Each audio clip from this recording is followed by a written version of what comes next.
Bienvenidos a una nueva edición de Ventana Social, que como todas las semanas nos encontramos en este hermoso e histórico espacio de Casa Molinas para entregarles a ustedes nuevas voces, nuevos protagonistas, nuevos temas de interés. La verdad que este programa tiene mucho que ver con nosotros y con nuestra historia. Sobre todo lo hemos basado en eso, en puntos históricos muy pero muy importantes. Pero si querés saber más, tenés que quedarte con nosotros. La profesora María Núñez Camerino también nos cuenta sobre los vestigios de la civilización guaranítica que encontraron en Molina Punta, de acá de la capital correntina, y que hoy están expuestos en Casa Martínez. Nos cuenta cómo fue este trabajo que realizaron y justamente qué o a qué pertenece cada una de las piezas que hoy están en exhibición en esta casa recuperada. Las leyes provinciales que tenemos son la Ley 4047, que es la Ley de Protección del Patrimonio Cultural. La Ley 5260 es la ley que establece la protección del patrimonio antropológico y paleontológico en la provincia. Específicamente ahí podemos encontrar el artículo que dice que ante una obra de ingeniería hay que hacer el estudio previo. Y la ley nacional es la 25743, que establece también mecanismos de estudio de impacto ante obras de ingeniería de gran envergadura en su decreto reglamentario.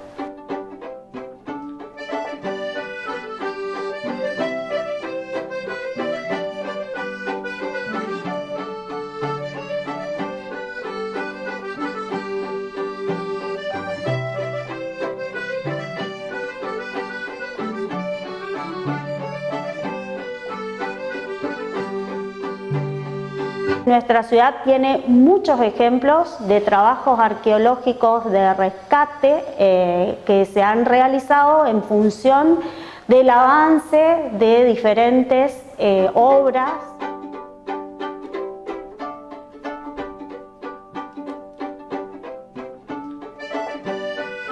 Cada vez que transformamos la ciudad, esas actividades de transformación urbana dejan restos materiales de nuestras actividades.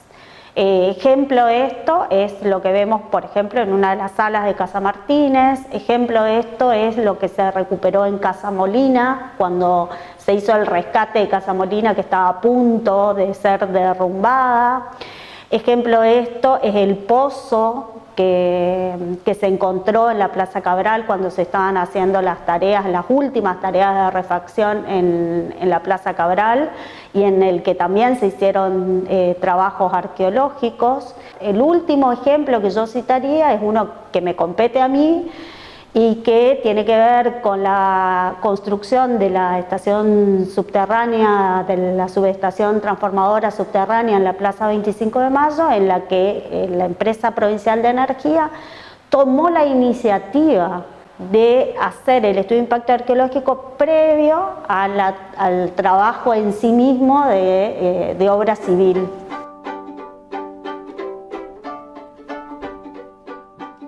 Las piezas que están exhibidas en Casa Martínez pertenecen a las históricas, o sea, la del periodo histórico pertenecen a Casa Martínez. Entonces uno puede darse cuenta de lo que ha sido la ocupación de Casa Martínez, que es una casa que ha tenido una trayectoria histórica desde periodos coloniales hasta principio del siglo XX. Entonces hay un poco de piezas que pertenecen a todos esos periodos.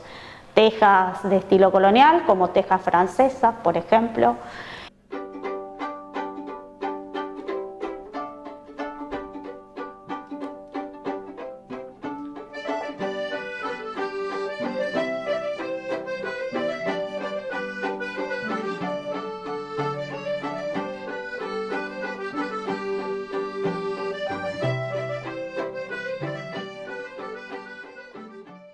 Y después tenemos materiales que son arqueológicos considerados prehispánicos, que pertenecen a diferentes regiones de la provincia.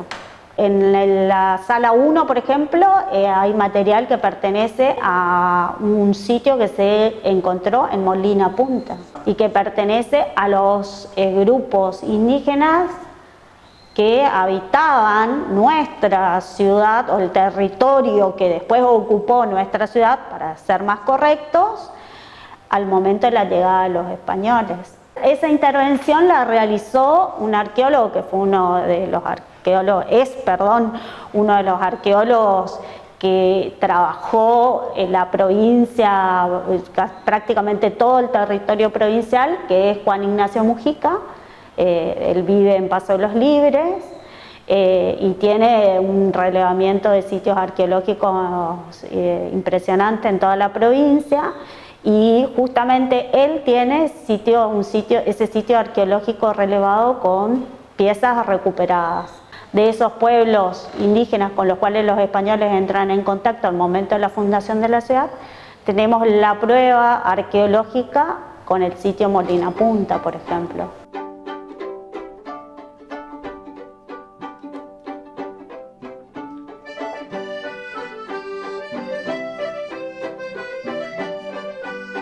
Estos materiales que ven acá, que antes estaban exhibidos en el Museo de Ciencias Naturales. Cuando el Museo de Ciencias Naturales se replantea, y acá también se crea este nuevo museo y se replantea el museo ya como museo arqueológico y antropológico, entonces podemos recibir finalmente las piezas que corresponderían al museo. Y estos materiales fueron rescatados en el sitio que fue designado como sitio Molina Punta, y que está justamente localizado ahí en lo que conocemos nosotros como Molina Punta, que es la playa Molina Punta. Es todo cerámica, que normalmente están asociadas a poblaciones guaraníes. Las descripciones etnohistóricas que se hacen, y bueno, todo esto, como les comenté, fue excavado por Juan Ignacio Mujica, ¿no? Y acá tenemos, sí, material que es de un sitio que se llama Llamarada, en el departamento Concepción, donde también aparece esta cerámica pintada de blanco o de rojo sobre blanco. Apenas se ven acá algunas guardas, y también es un sitio que está adjudicado a poblaciones guaraníes.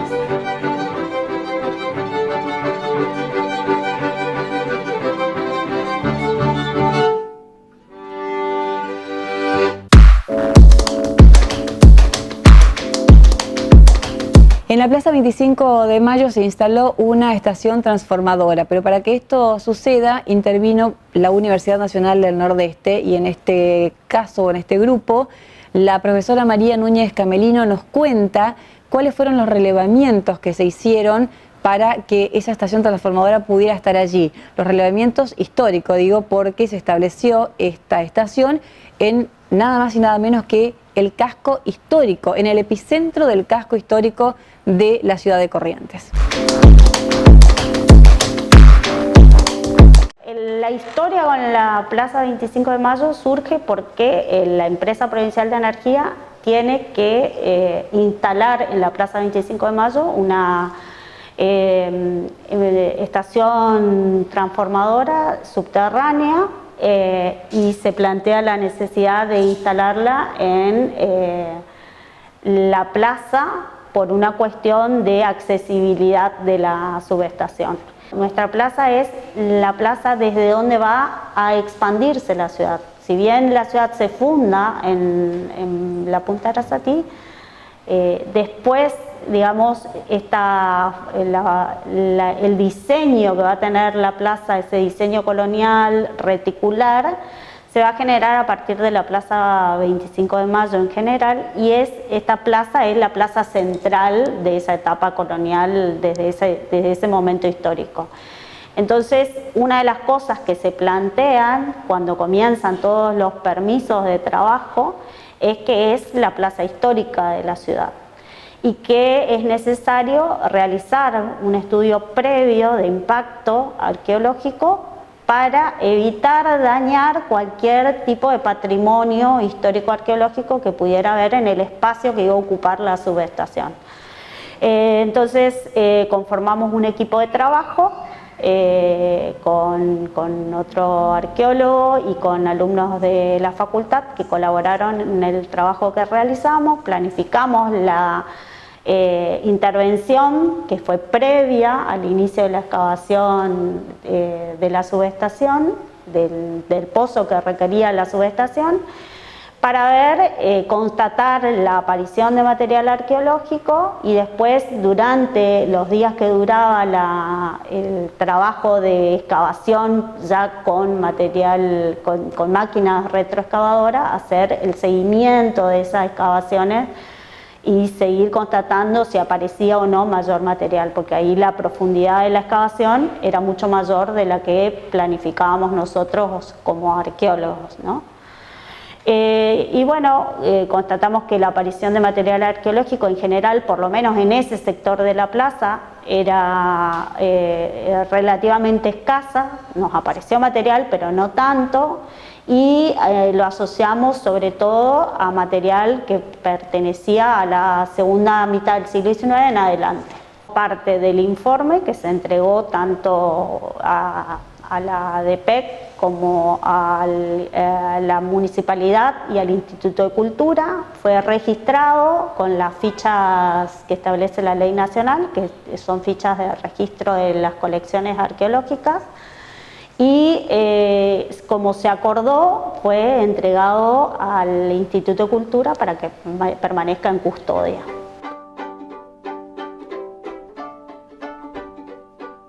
Y llegamos hasta el 1,10 m, 1,20 m de profundidad nosotros, con la excavación arqueológica, digamos.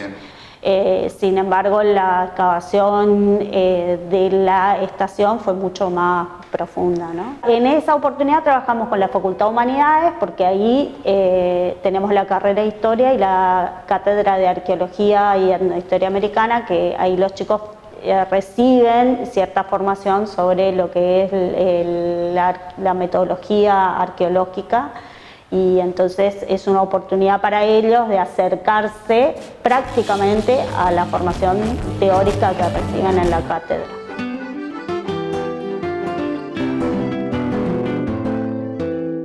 La Toscana, tienda de vinos y compañía. Vinos boutique, espirituosas, cervezas artesanales, nacionales e importadas. Regalos exclusivos, sabores, delicatessen, antojos. Y como siempre, un toque de distinción para que tu velada sea especial. La Toscana, paisaje de sensaciones. Buenos Aires, 1298, esquina Belgrano. Teléfono 443-43-66. En la esquina de la Plaza La Cruz, La Toscana.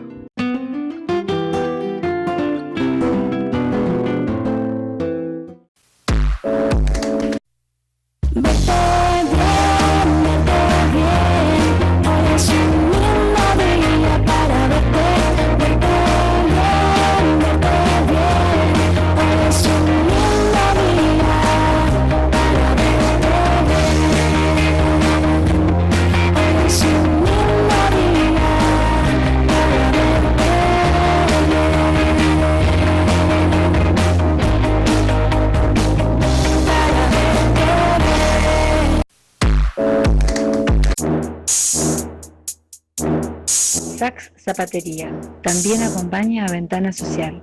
¿Necesitas un nuevo modelo? Búscalo en Buenos Aires 696. También lo podés hacer en Instagram o en la fanpage de Saks Zapatería. Te lo reitero, Buenos Aires 696.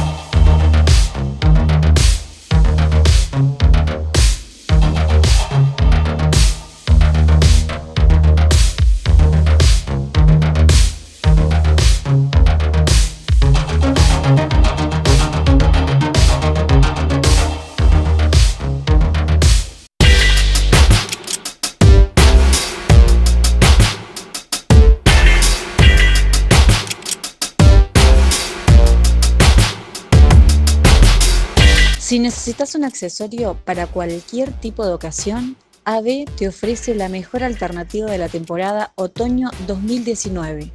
En AB no solo vas a encontrar los mejores accesorios, sino también la mejor atención y asesoramiento. No te olvides, AB Accesorios en sus dos direcciones, Salta 750 y Mendoza 769.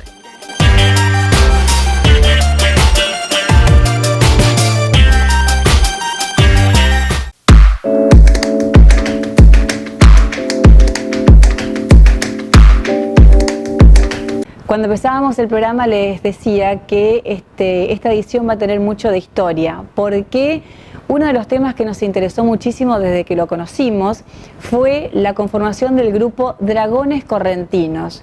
Quizás usted me diga, ¿de qué me están hablando? ¿En Corrientes, Dragones? Sí, en Corrientes, hace muchos años atrás, había un cuerpo que se llamaba justamente Dragones Correntinos de la Policía de Corrientes, que después, por una razón u otra, desapareció. Bueno, este 25 de mayo, el gobernador Gustavo Valdés entregó al cuerpo justamente la normativa que los vuelve a restablecer. Y nosotros le queremos contar de dónde nacen, quiénes son y sobre todo cómo llegaron a reconstituirse nuevamente en este cuerpo. Gobernador de la provincia decreta la creación en el ámbito de la provincia de Corrientes de este cuerpo especial que llevará la denominación Dragones de San Juan de Vera. Se hizo entrega de una copia del presente decreto. Es la evocación de hombres, de su valor, de su coraje, de su valentía, que son expresados por Galván a la Junta. Dragones Correntinos, cuerpo recientemente creado. Se leía hace minutos nada más el decreto del gobernador que autorizaba la creación de esta nueva división.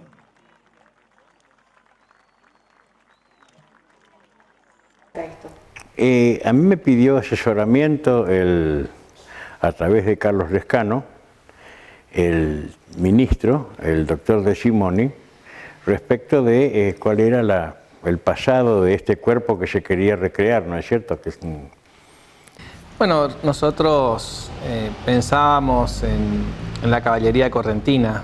Muchas veces el gobernador Valdés en conversaciones estaba interesado en recrear la caballería correntina. Y buceando en la historia nos encontramos con el cuerpo de dragones que sabíamos que habían existido en Corrientes y que representaban de alguna manera lo que era la caballería de aquel tiempo. Por supuesto, quienes conocen más que yo de historia, saben perfectamente que el cuerpo de dragones era una caballería ligera, se le llamaba, porque los jinetes solamente se desplazaban a caballo, pero finalmente peleaban como infantes, porque no eran una caballería como la tradicional, la que se conoce como los soldados que cargan a caballo, como la de los granaderos a caballo, por decirlo, ¿no? Que uno ve cómo San Martín los preparaba, se ve por ejemplo en el Santo de la Espada o en algunas otras documentales donde San Martín tuvo que entrenar a los granaderos en esa caballería pesada, que eran caballos de otro tipo, ¿no? Y bueno, yo hice una investigación, acá hay mucho material sobre el tema, y después está por supuesto la parte histórica. Es una historia muy interesante. Los dragones son un tipo de fuerza militar que aparece en la Francia de Luis XIV. Luis XIV la utilizó para perseguir o para imponer, digamos, la unidad religiosa en Francia, obligando a convertirse al catolicismo a los hugonotes. Inclusive les decían misioneros con botas, porque lo que hacían era mandar los dragones y los alojaban en las casas de los protestantes. Entonces, claro, la convivencia con los soldados generaba una serie de rispideces, por supuesto, que terminaban en un gran número de conversiones. Muchos de ellos huyeron, se fueron a América del Norte, apoyados por los protestantes ingleses, ¿no es cierto? Y el rey Carlos I, que los dejó instalarse en lo que, bueno, después hasta tuvo el nombre de Carolina, ¿no? Carolina del Norte, Carolina del Sur, Virginia. La palabra dragón no se sabe bien de dónde viene, se piensa que puede ser porque en los estandartes de los primeros dragones franceses, valga la redundancia, había estos seres mitológicos como animales heráldicos. Otros dicen que se refiere a una especie de pedreñal, o sea, pedreñal no es ni una pistola grande ni una carabina corta, es un tamaño intermedio de arma de fuego y que tenía ese nombre. Inclusive hasta apareció un término que se refiere, como hoy podríamos decir el piquete, era la dragonada, que era el uso de los dragones, ¿no es cierto?, como una fuerza de choque contra una turba, un levantamiento. Bueno, y como todo cuerpo histórico, por supuesto que tienen referencias y justamente por eso hablamos en primer lugar con el profesor Enrique de Niri, que conoce a la perfección sobre este cuerpo, y también con el ministro Juan José López de Simoni, que cuenta cómo nace la idea de que los dragones vuelvan a estar en Corrientes. Los dragones en realidad tienen se llaman dragones de San Juan de Vera, así se llamó este cuerpo de caballería ligera. Los dragones es una denominación que se utilizaron en cuerpos de guerra que tiene su origen en Francia, y de allí se tomó hasta que, por supuesto, en Europa los ejércitos del que toma el ejército español, bueno, toda la influencia que hemos tenido en América de los ejércitos europeos, San Martín mismo, ¿no?, que había conocido perfectamente el ejército español, conocía el ejército inglés, el ejército francés. Bueno, todas esas influencias seguramente que también se dieron para que este cuerpo de llamados de dragones, habían dragones en el ejército, en lo que era el ejército en Santa Fe, por ejemplo, bueno, y en Corrientes tuvo esta denominación. Es un cuerpo creado en 1812, en enero de 1812, con algunas particularidades interesantes, que es que su primer jefe fue quien en ese momento era sargento mayor Elías Galván. Elías Galván, para que se sepa o se relacione, fue el primer gobernador patrio, es decir, nombrado por la Junta de Mayo para la provincia de Corrientes. En aquel entonces todavía no éramos provincia, ¿no? Recién en 1814. Así que esa es un poco la historia. Y nacen con un cuerpo de defensa de la ciudad, en ese entonces de los aborígenes que venían del Chaco, y bueno, también creo que este cuerpo actuó en Goya, también como resguardo de los ataques, entre otros, que sufría esa localidad de Corrientes. Pero todos los países del mundo fueron tomando los dragones incorporándolos a sus cuerpos militares, porque evidentemente cumplían una función intermedia entre lo que era la caballería pesada y el enemigo. O sea, trabajaban como exploración, como digamos, cubriendo un espacio del campo de batalla que otras fuerzas no podían cubrir. Entonces, y además porque era un arma, era un tipo de fuerza que era fácil de equipar, no estaba, y también fácil de uniformar, o sea, era todo bastante light, diríamos ahora.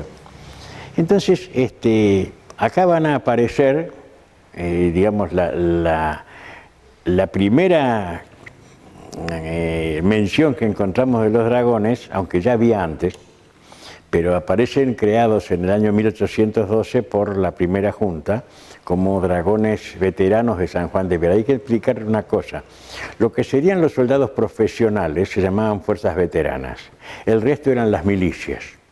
La fuerza veterana era lo que hoy consideraríamos un soldado profesional que se lo sacaba del reclutamiento o de penados que cumplían sus condenas bajo bandera.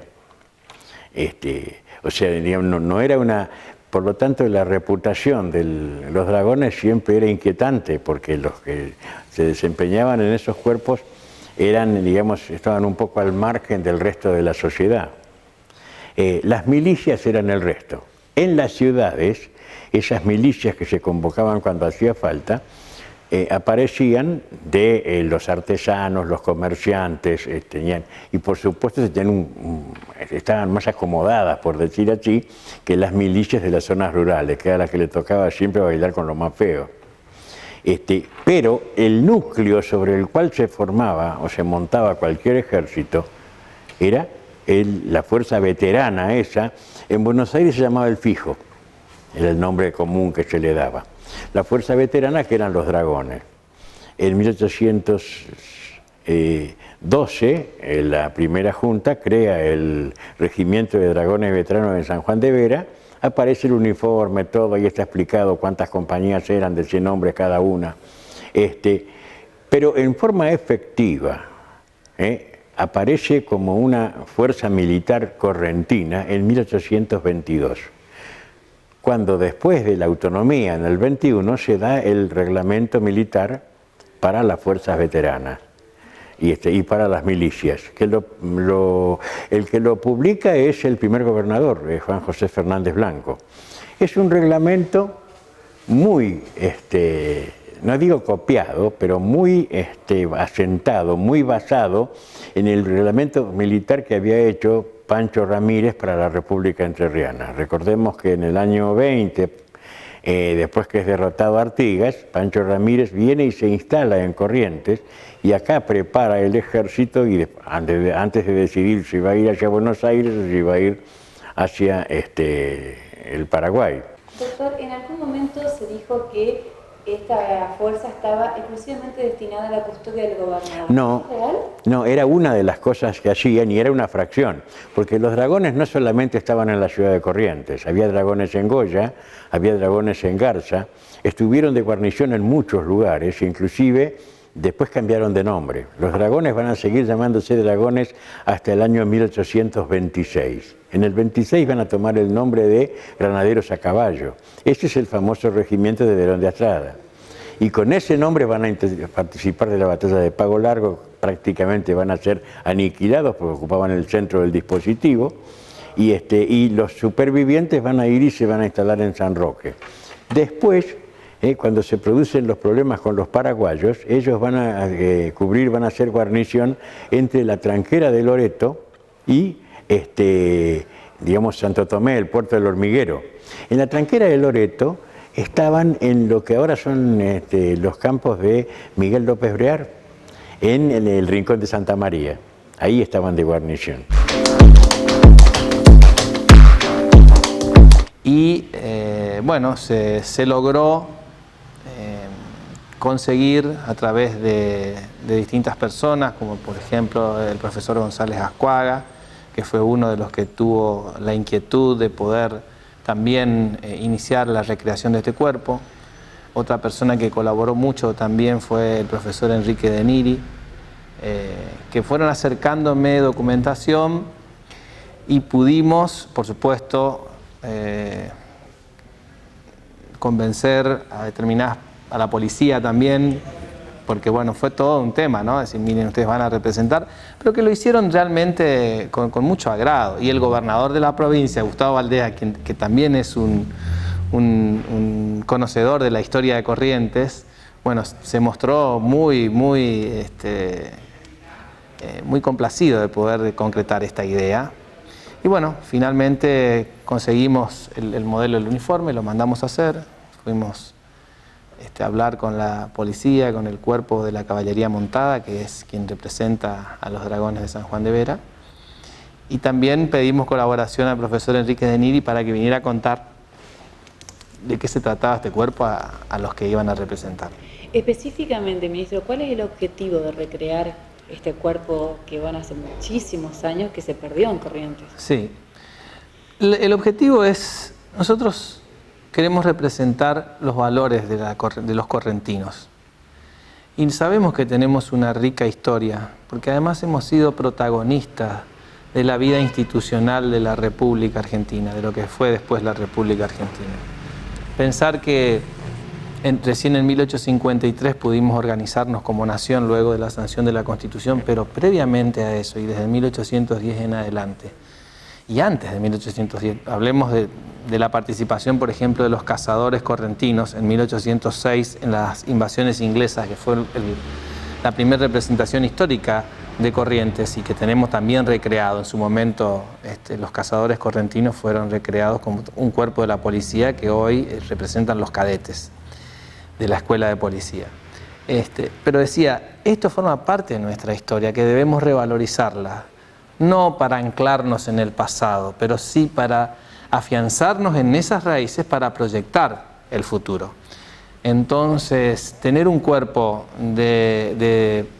histórico como los Dragones de San Juan de Vera contribuye a fortalecer a la policía como institución, a vincularse con la ciudadanía, a que los correntinos sepamos un poco más de nuestra historia, porque esto es como tener la historia viva, recreando el cuerpo, al igual que los granaderos a caballo, quienes son bienvenidos en cualquier lugar, ¿no? Cada vez que vienen los granaderos, uno, desde que éramos chicos y hasta hoy, a mí, por ejemplo, uno de los actos más emocionantes de los que me toca participar son los del 17 de agosto o el 25 de febrero en Yapeyú, con esa formación, o lo mismo cuando se rinde homenaje a Cabral en Saladas. Son actos tan trascendentes que mueven la fibra. Y bueno, a mí me parece, al gobernador Valdés, que es un gran conocedor también de la historia, como digo, nos parece que realzar estos valores es muy importante, pero afianzarnos como raíz y proyectarnos hacia el futuro. Eso creo que es muy importante. ¿Qué significa para usted el que después de tanto tiempo vuelva a funcionar una fuerza de esta naturaleza? Digo, si bien todavía es reducida, tiene pocos hombres. Es una fuerza ceremonial. El tamaño es bueno. A mí me parece muy bien. Yo he sido soldado 20 años, por supuesto, y además me parece que recrear los cuerpos históricos en una provincia que tiene tanta historia como la nuestra es, bueno, el solo hecho de que yo esté trabajando en esto y estoy acá todo el día me lleva un poco a hacer un culto del pasado. Por supuesto que me parece fantástico, me emocionó mucho verlos, además me parece muy bien que la importancia se la dé la primera autoridad de la provincia, que tengo entendido que un poco fue de la iniciativa.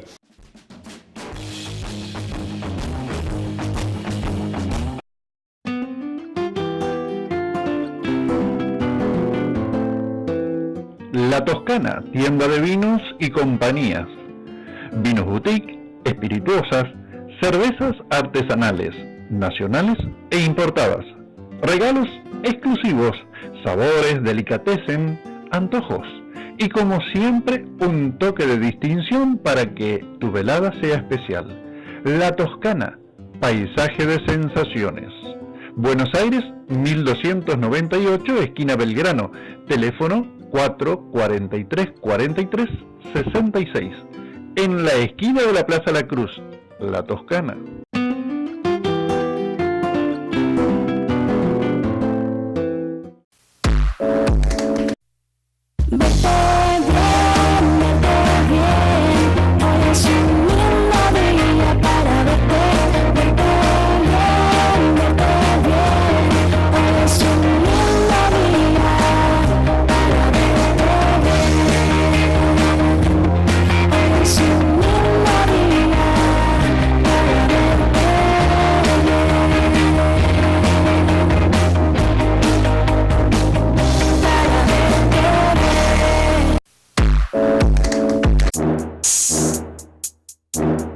Saks Zapatería también acompaña a Ventana Social.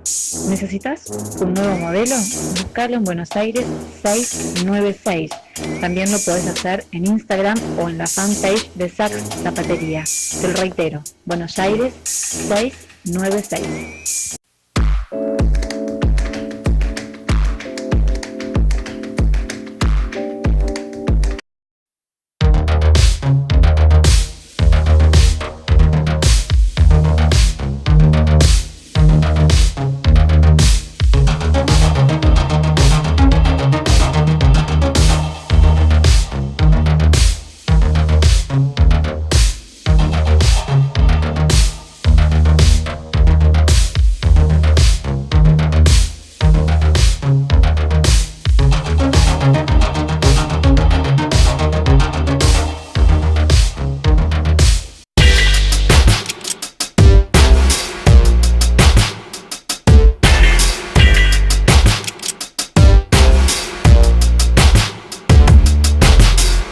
Si necesitas un accesorio para cualquier tipo de ocasión, AB te ofrece la mejor alternativa de la temporada otoño 2019.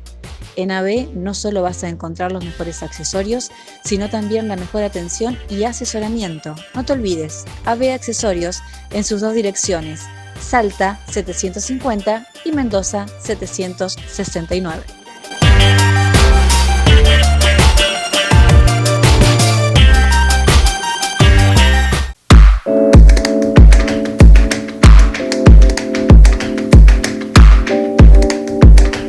Todos los años hablamos de este tema, donación de órganos, Cucaicor. Bueno, y la verdad es que estos meses son muy importantes para esta entidad porque se celebra el mes de la donación de órganos. Hablamos con la referente en Corrientes, Susana Cherkaski, porque desde el año pasado que se aprobó la ley Justina, recuerden que Justina era una pequeña que estaba esperando un corazón, en donación por supuesto, y falleció antes de que este corazón llegara. Y por ende, la ley nos establece a todos hoy como donadores de órganos. Ella nos explica en qué benefició esta ley del momento de su aprobación hasta el momento. Si realmente es, como dicen, si realmente se incrementó la donación de órganos, pero sí que fue muy importante, lo fue. Esto nos decía justamente en este diálogo con Ventana Social Susana Cherkaski. La ley Justina fue muy buena, muy favorable. La ley Justina colaboró, favoreció la donación de órganos muchísimo. ¿Por qué? Hay un hecho concretísimo. La ley no nació de una idea del INCUCAI ni de los organismos que integramos la Red Nacional de Donación y Trasplante. Nació de un hecho social. Nació de una necesidad inmensa y de un hecho terriblemente trágico, como fue la muerte de Justina en lista de espera, porque era una nena de 12 años, una jovencita de 12 años esperando un corazón. Ese corazón no llega a tiempo, ella muere esperando y lamentablemente esto provoca una movilización muy grande de su familia y de todo el entorno social de Justina, que solicitan que la Ley Nacional de Donación y Trasplante se modifique. En esta nueva ley, movilizada por esta familia y por esta necesidad de la lista de espera, provoca que la ley Justina nazca planteando de que los argentinos somos todos donantes. En realidad no somos todos donantes, la ley lo dice, pero no se puede imponer la donación de órganos, algo que lo vamos construyendo social y culturalmente en Argentina y en eso estamos. Pero la historia de Justina es una historia que impacta muy favorablemente, a pesar de lo trágico de la historia, conmueve, sensibiliza a aquellos argentinos que tienen que tomar esa decisión en momentos también trágicos de su vida. Cuando vos tenés una familia que le falleció un familiar en condiciones de ser donante y te acercás a pedirles que donen, a pedirles que acompañen esta ley que expresa que somos todos donantes, esa familia conoce en ese momento, o a lo mejor recuerda en ese momento a partir del relato, la historia de Justina. Y la historia de Justina de alguna manera nos permite decir que es una historia que se multiplica por miles en Argentina. En este momento la lista de espera para órganos sólidos con enfermedades terminales supera las 7.000 personas. Entonces, cuando colocamos a la familia frente a esta historia de que Justina murió esperando porque el corazón no llegó a tiempo y ellos están frente a la decisión o no de acompañar la donación de órganos del familiar y van a favorecer la recuperación de personas esperando, esto ayuda a que digan que sí. O se sensibiliza. Se sensibiliza, se conmueve, acompaña a que decisiones que antes, ante una ley más fría como la que teníamos, que no venía de una historia, la reacción de la familia era no, automática, era absolutamente no, porque entendamos que es una familia que no está en un momento para tomar decisiones. Por eso es tan importante las campañas educativas que hagamos de donación de órganos, porque estas decisiones hay que tomarlas en frío. Yo estoy en mi casa con una vida cotidiana normal, con mi vida haciendo todos los días. Y la donación de órganos para muchos sigue siendo un tema tabú. Si bien la ley Justina nos pone a todos los argentinos como donante de órganos, hay gente que todavía se niega y tiene el derecho a hacerlo, y hay que respetar esta posibilidad de decir no quiero ser donante. Entonces, la recomendación que dan desde el CUCAICOR es que si uno realmente tiene la necesidad y quiere ser donante, en primer lugar quienes tienen que saberlo es la familia.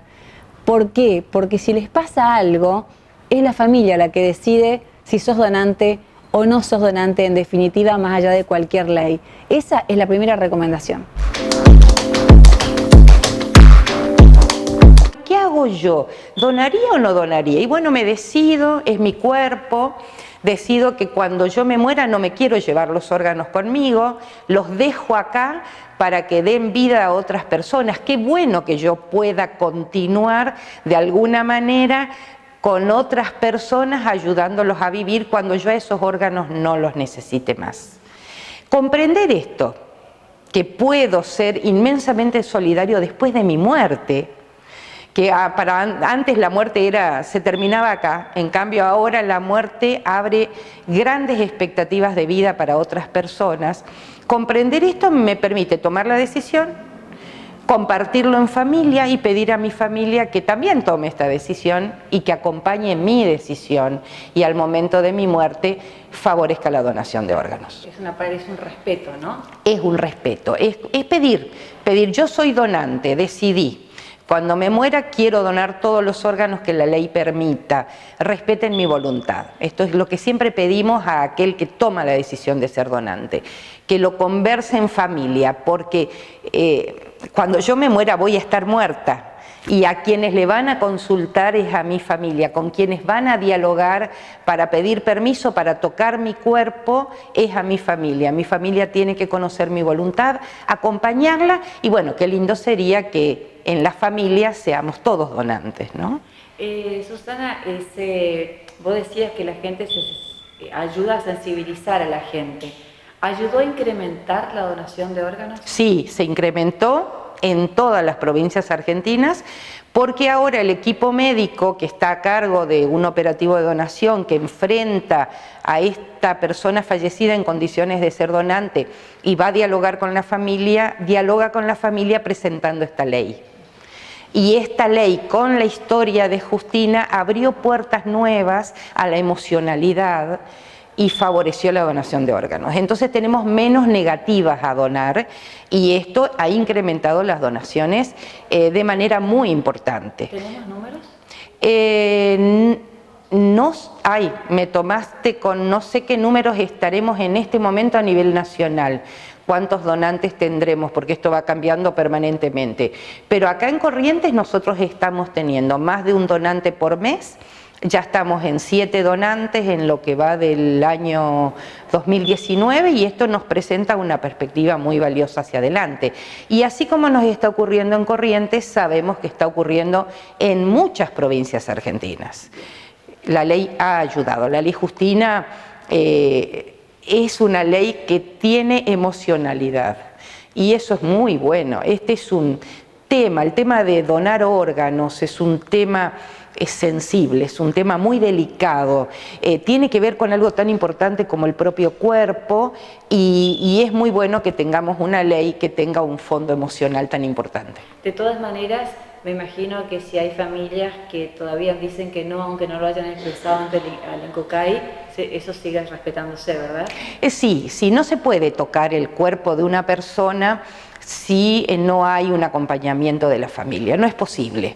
De manera que si bien ha mermado, sigue existiendo todavía la familia argentina que no tiene el tema en claro y que ante el hecho tan trágico de la muerte de un familiar a veces están tan afectados emocionalmente que no es el momento para decir que sí. Recordemos quiénes pueden ser donantes, Susana.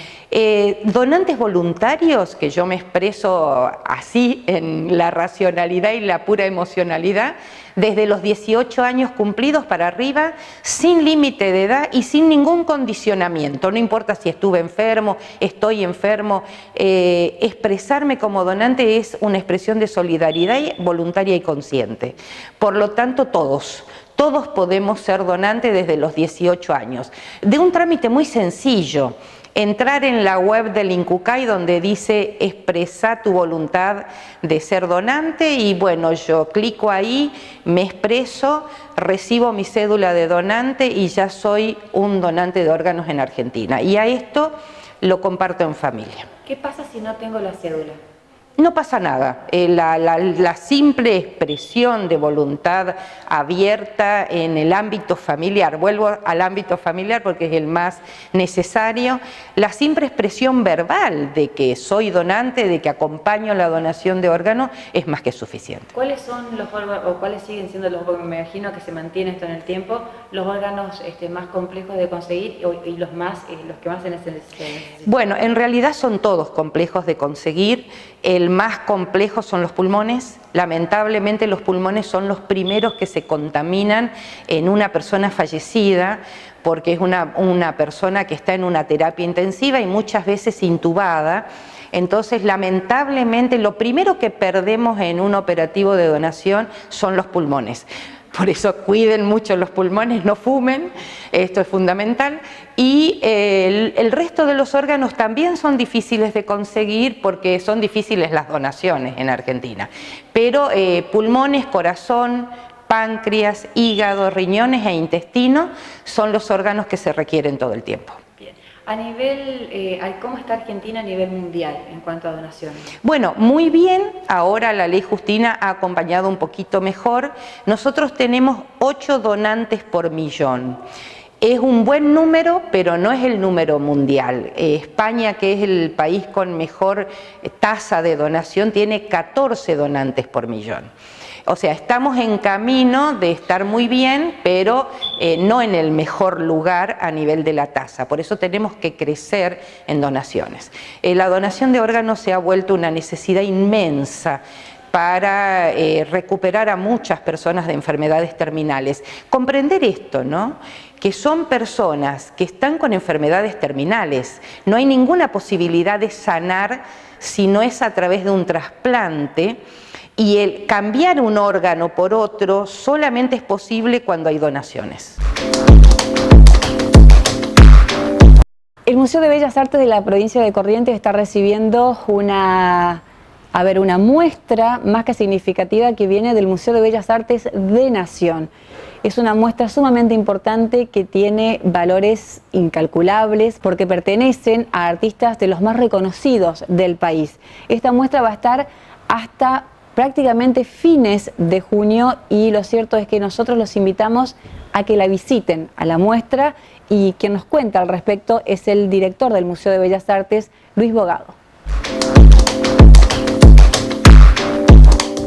Luis, contanos de esta gran movida, de esta gran muestra que se va a inaugurar la semana que viene, pero que va a estar casi un mes o un poco más en Corrientes. Exactamente, Laura, sí, estamos el 5 de junio, arrancamos con la inauguración de esta gran muestra, cuyas obras están llegando mañana, viernes precisamente.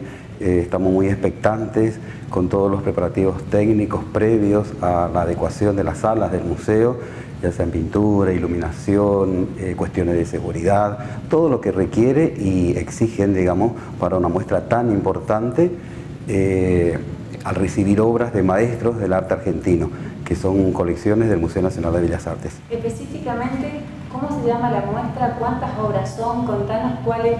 Decís, bueno, que es una muestra que hasta seguridad tienen que tener, así que, sí. Bueno, hablame. Sí, exactamente. Como requieren estas grandes muestras de gran envergadura y precisamente por la importancia de las obras que vienen, son obras del Museo Nacional de Bellas Artes, cuya salida ellos lo han organizado en forma itinerante para que recorra el país, para que con un sentido federal todo el público argentino tenga acceso, ¿no es cierto?, en sus provincias a ver estas muestras.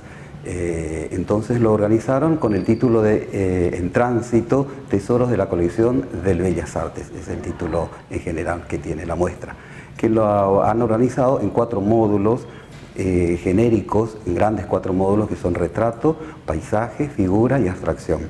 Y hay obras de maestros argentinos del siglo XX, principio del siglo XX, como Benito Quinquela Martín, obras que nosotros también tenemos acá orgullosamente en el museo, Raúl Soldi, Jules Solar, Juan Carlos Castañino, Vicente Forte, Fernando Fader y una playa de artistas, algunos no tan conocidos, pero cuyas obras hablan de la calidad de su producción. ¿De cuántas obras estamos hablando?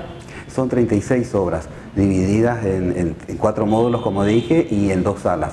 Van a ocupar la sala principal del museo y una sala anexa, que se están acondicionando, por supuesto. ¿Va a estar bastante tiempo en el museo para que todos los correntinos lo puedan ver? Exactamente, sí, desde el 5 de junio, como bien dije, a partir de las 20, y aprovecho para hacer una invitación a toda la comunidad de Corrientes que nos acompañe, y si no, va a estar hasta el 28 de julio en los horarios habituales del museo, también sábados y domingos con horarios especiales, para que todos puedan tener acceso a contemplar estas obras.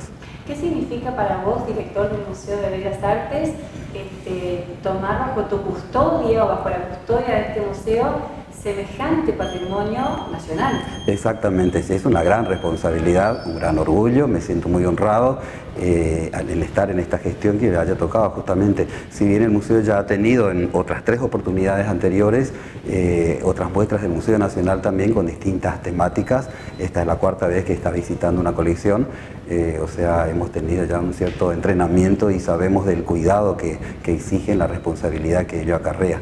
Pero muy orgullosos y bueno, la propuesta es que todos los correntinos, las personas que visitan el museo puedan acercarse y disfrutar de esta muestra. Luis, cuando hablamos de seguridad, de cuidados y demás, ¿nos podrías adelantar de qué se trata todo esto? Para que la gente también conozca todo lo que significa, que no es nomás colgar un cuadro, ¿no? Exacto, exactamente, sí.